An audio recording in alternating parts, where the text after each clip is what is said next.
Current liability total 30 lakhs, non current asset 30 lakh, current asset 7 lakh, total 20 lakh है। तो 10 लाख रुपए का है हमारा पीबीटी प्रॉफिट बिफोर टैक्स और इंटरेस्ट है 4 लाख 80,000। दोनों ऐड कर दो तो हो जाएगा 14 लाख 80,000। हेलो स्टूडेंट्स, तो अभी तक हम लोगों ने पिछले 2 से 3 वीडियो में पढ़ा अबाउट लिक्विडिटी रेशियो, जिसमें हम लोगों ने पढ़ा कि करेंट रेशियो क्या होता है, क्विक रेशियो क्या होता है और कुछ कॉन्सेप्ट बेस्ड क्वेश्चन हम लोगों ने पढ़ रखा है। अब आज हम लोग एक दूसरा रेशियो स्टार्ट करते हैं जो मेजर रेशियो का सेकेंड रेशियो है, जिसका नाम है सॉल्वेंसी रेशियो। इसका नाम है सॉल्वेंसी रेशियो। तो सॉल्वेंसी रेशियो होता क्या है? जैसा कि लिक्विडिटी रेशियो में हमने बताया कि it is called short term solvency ratio, ठीक उसी तरह सॉल्वेंसी रेशियो का मतलब हुआ यहाँ लॉन्ग टर्म सॉल्वेंसी रेशियो। कौन सा रेशियो? Long term solvency. इसका मतलब हुआ कि जब हमारी कंपनी किसी के साथ या बैंक से उधार लेना चाहती है, तो बैंक हमें उधार देने से पहले हमारे बहुत सारे रेशियोज है एनालिसिस करता है, जिसमें एक रेशियो का नाम है सॉल्वेंसी रेशियो। तो सॉल्वेंसी रेशियो चेक करके ये पता करता है कि हमारे कंपनी का लॉन्ग टर्म फाइनेंशियल पोजीशन कैसा है, क्या ये साउंड है, क्या बैंक हमें लोन देने के लिए तैयार है उस रेशियो के आधार पे या नहीं। तो कैसे पता चलेगा? इसके लिए एक एनालिटिकल टूल है जिसका नाम है सॉल्वेंसी रेशियो। बैंक उसी टूल का यूज करके हमारे साथ डील करता है। तो चलते हैं हम लोग सॉल्वेंसी रेशियो में पढ़ते हैं, जिसका नाम है लॉन्ग टर्म सॉल्वेंसी रेशियो। इसके अंदर बहुत सारे रेशियोज आते हैं। पहले हम लोग जितने रेशियोज आते हैं उसके नाम पढ़ेंगे, उसके फॉर्मूलाज को लर्न करेंगे, फिर उसके बाद हम लोग न्यूमेरिकल क्वेश्चन स्टार्ट करेंगे। सो हम स्टार्ट करते हैं रेशियो का फॉर्मूला। तो सबसे पहले हम लोग लिखते हैं यहाँ पर, आप लोग भी साथ में लिख सकते हो या स्क्रीनशॉट ले सकते हो। तो सबसे पहला रेशियो है डेब्ट इक्विटी रेशियो। डेब्ट इक्विटी रेशियो। दूसरा रेशियो है टोटल एसेट टू डेब्ट रेशियो। टोटल एसेट्स टू डेब्ट ratio. And third one is proprietary ratio.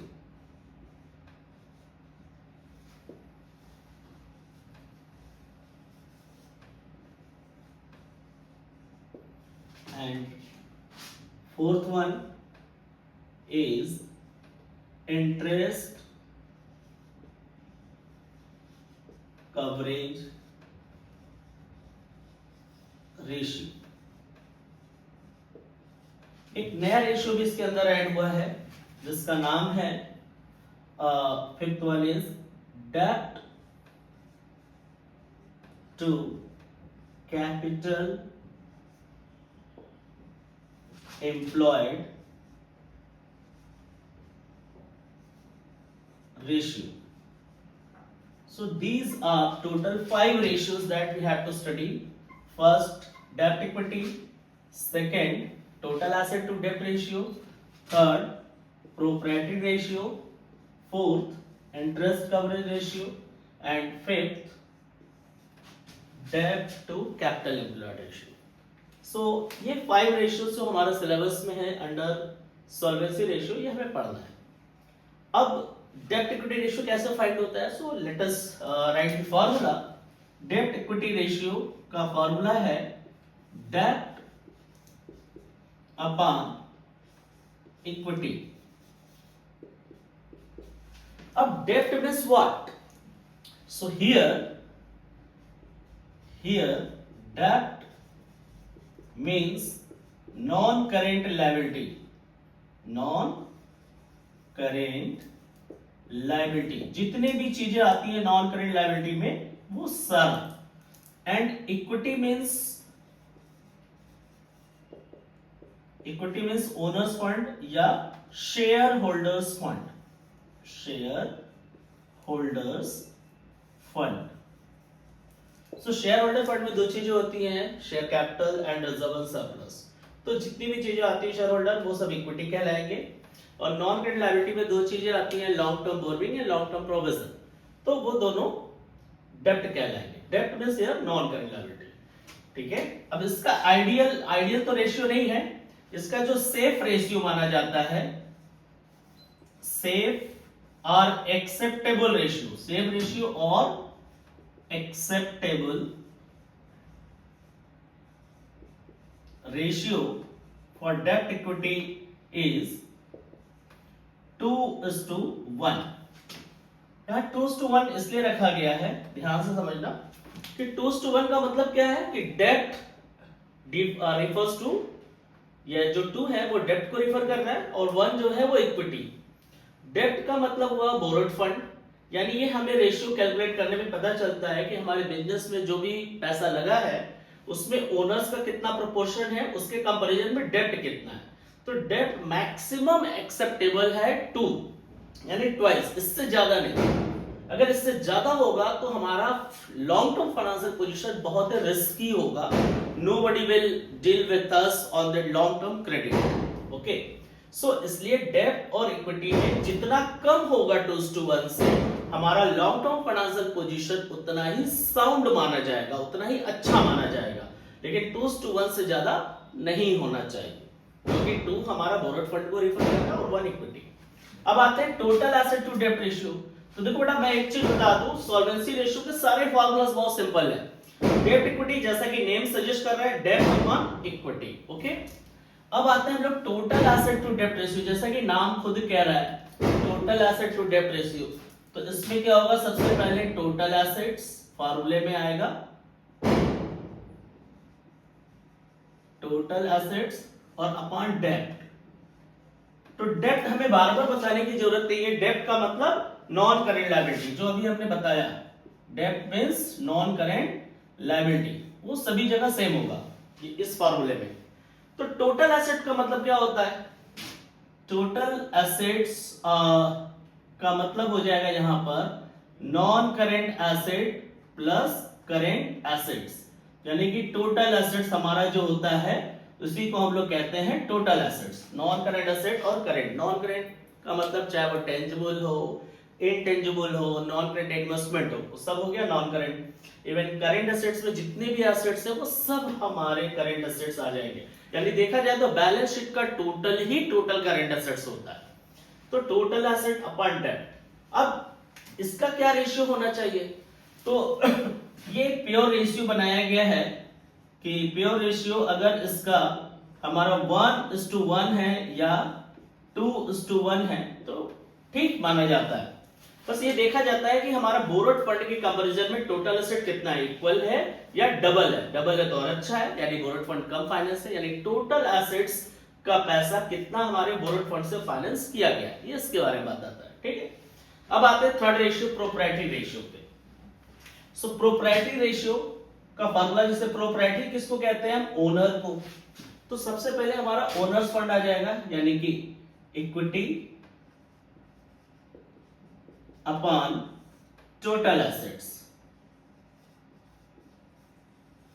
ठीक है, सो अब देखिए ये है हमारा रेशियो, किसका है, प्रोप्राइटरी रेशियो का formula. Equity means again same होगा जो हमने यहाँ डेट इक्विटी में था। इक्विटी का मतलब होता है शेयर होल्डर्स फंड, तो यहां पर भी इक्विटी में share holders fund. Total asset अभी भी बताया, नॉन करेंट एसेट है, current assets.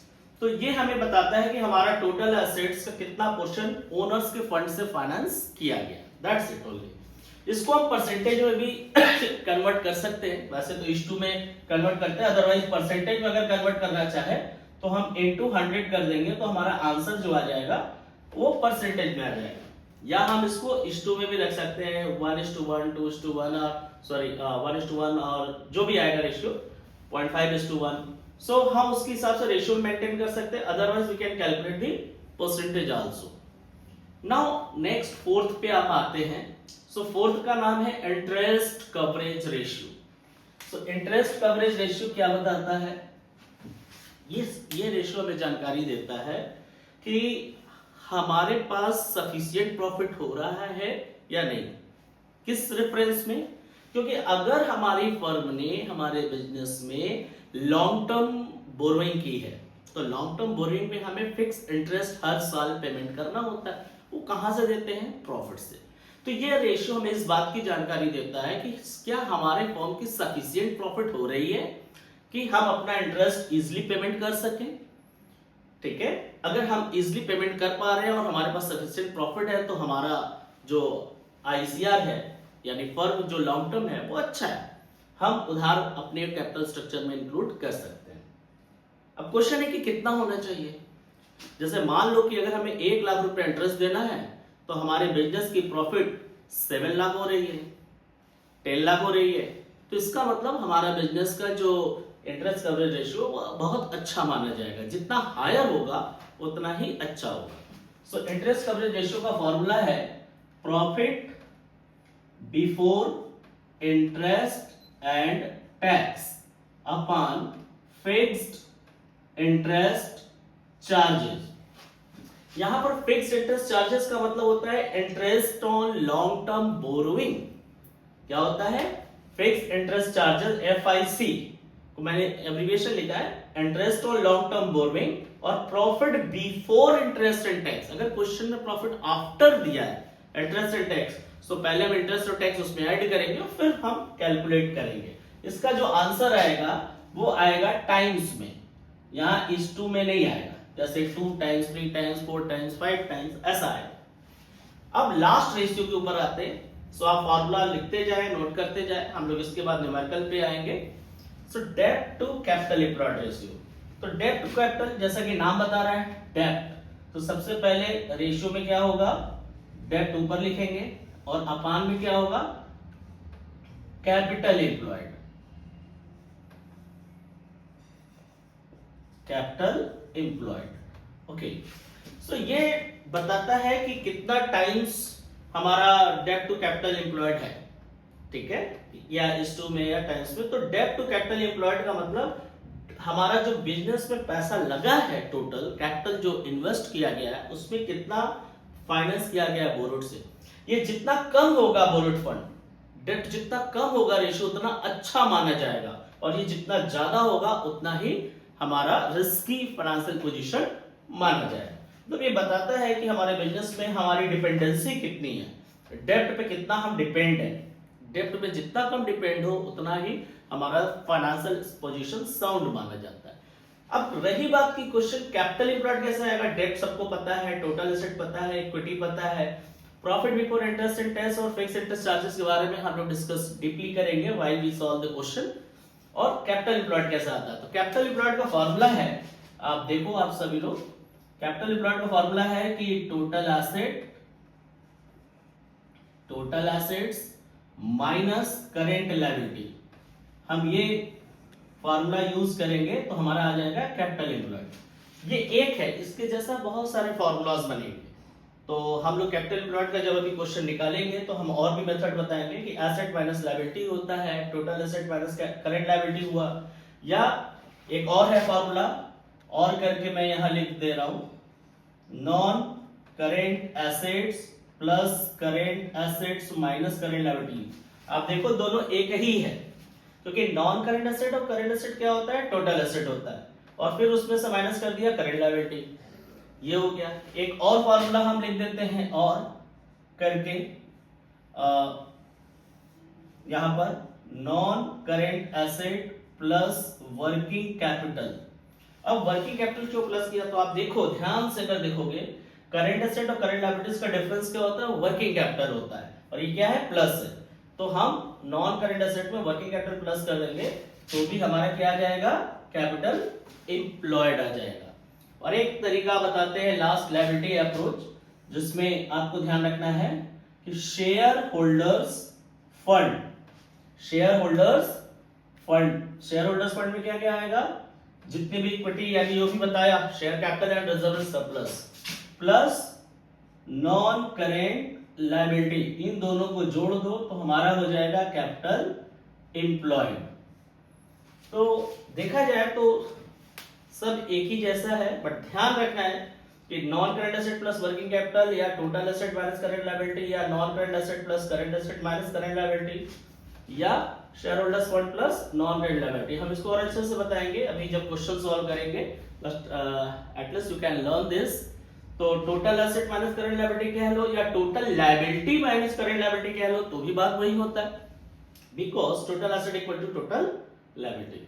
So I think these are the five ratios that will come under the solvency ratio. You can note it down. Now I am coming to the question. So note down, just I am writing the question. Okay. So okay student, हम लोगों ने formula पढ़ लिया। अब देखो मैंने यहाँ एक इमीडिएटली बैलेंस शीट ड्रॉ किया है जिसके अंदर मैंने लिखा है शेयर होल्डर्स फंड, उसके कंपोनेंट मैंने नहीं लिख रखा है, जिसमें शेयर कैपिटल और रिजर्व सरप्लस आता है, मैं डायरेक्टली लिख दिया हूँ। Non current liability, current liability total 20 lakh, non current asset 13 lakh, current asset 7 lakh, total 20 lakh. तो ऑब्वियस सी बात है कि total of liability will be total of assets. Okay, अब इससे हम लोग रेशियो फाइंड करते हैं। जैसे कि फर्स्ट रेशियो अगर हमें फाइंड करना है डेब्ट इक्विटी रेशियो, डेब्ट इक्विटी रेशियो। सो हमने क्या बताया था फार्मूला, इसका फार्मूला होता है डेब्ट अपॉन इक्विटी। ठीक है, सो डेब्ट अपॉन इक्विटी के लिए हम लोग क्या करेंगे कि यहां पर डेब्ट क्या होता है, नॉन करंट लायबिलिटी। तो नॉन करंट लायबिलिटी कितने का है, 5 लाख का। तो हम लोग इसको सॉल्व करने के लिए डेब्ट की वैल्यू पुट कर दिए 5 लाख। इक्विटी क्या होता है, शेयर होल्डर्स फंड, जो कि 10 लाख का दे रखा है शेयर होल्डर्स फंड, तो हम लोग यहाँ 10 लाख लिख दिए। अब हम इसको सॉल्व करते हैं तो ऑब्वियस बात है 5 टू 10 यानी 5 बन जा और 5 टू और 2 से इसको डिवाइड करते हैं तो 0.5:1। तो आंसर आ रहा है डेब्ट equity ratio is equal to 0.5:1। तो ये हमारा डेब्ट इक्विटी रेशियो हो गया। ठीक है, जिसमें कि 2:1 से कम है तो अच्छा है, बट हमें यहाँ अच्छा खराब नहीं देख रहे, just I want to tell you कि हाउ टू कैलकुलेट। सो अब यहाँ मैंने डेब्ट डायरेक्टली गिवन है।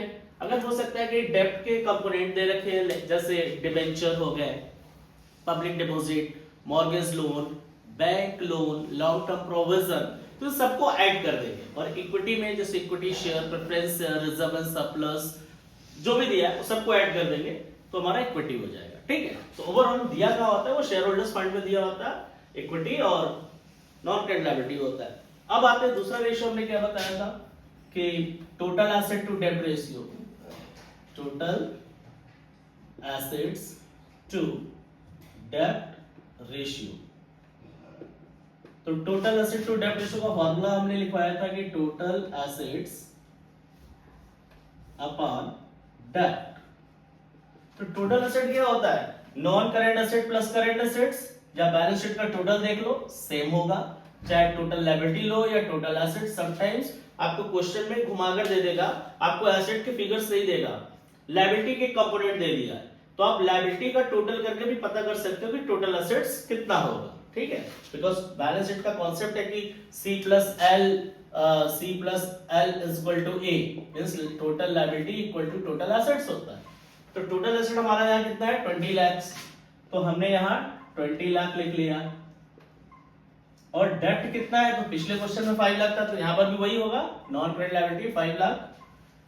अब इसको हम यूज कर लेते हैं 5 लाख फॉर्मूले में। अब डिवाइड करेंगे तो हमारा ये कैंसिल हो जा रहा है, 5 0 से 5 0, 5 4 जा, सो 4:1 हमारा जो टोटल एसेट टू डेब्ट रेशियो आ रहा है 4:1, that is good. Third ratio हमने पढ़ा था प्रोप्राइटरी रेशियो, प्रोप्राइटरी रेशियो। तो प्रोप्राइटरी रेशियो का फॉर्मूला क्या था, इक्विटी और शेयर होल्डर्स फंड, कुछ भी आप लिख सकते हैं, इक्विटी अपॉन टोटल एसेट्स। ठीक है, अब इसको हम परसेंटेज में भी अगर कन्वर्ट करना चाहे, if we want so we can do multiply, तो आंसर तुम्हारा क्या आ जाएगा, परसेंटेज में। तो इक्विटी क्या होगा, शेयर होल्डर्स फंड, जो कि 10 लाख का दे रखा है, तो हमने यहाँ 10 लाख रुपए लिख लिया। और टोटल एसेट्स कितना दे रखा है, 20 लाख, क्वेश्चन सेम है, और इनटू 100 कर दो। तो बेटा यह कैंसिल हो जाएगा पूरा यहां से, और इसको डिवाइड कर दे तो 50%, तो आंसर आ जाएगा आपका 50% है आपका प्रोप्राइटरी रेशियो, या 1:2 भी लिख सकते हो, या और अगर आप परसेंटेज नहीं निकालते तो 1:2, जो कि 10 लाख पर 20 लाख है, ठीक है। सो ये हो गया प्रोप्राइटरी। अब आता है आईसीआर, तो आईसीआर को भी हम ब्रेक करके पहले डेट टू कैपिटल एम्प्लॉयड बता देते हैं। सो फोर्थ है आईसीआर के लिए क्वेश्चन लेंगे दूसरा, debt to capital employed ratio का फॉर्मूला है डेट अपॉन कैपिटल एम्प्लॉयड। अब ये कैसे आएगा? So debt to capital employed, देखो ना डेट सेम होगा वही जो हर क्वेश्चन में ऊपर यूज किया 5 लाख। कैपिटल एम्प्लॉयड का फार्मूला मैंने तुम लोग को बताया है कि बहुत सारे फार्मूलाज होते हैं। मेनली क्या होता है, ध्यान से सुनो, कैपिटल एम्प्लॉयड में जो होता है share holder funds plus non current liability, share holders fund और नॉन करेंट लायबिलिटी, इन दोनों को ऐड कर दो तो दोनों क्या कहलाएंगे, कैपिटल एम्प्लॉयड। अब तुम्हें ये दोनों कहां से मिलेगा, तो बैलेंस शीट में अगर दिया है शेयर होल्डर्स फंड और नॉन करेंट लायबिलिटी, सो ऐड कर दो।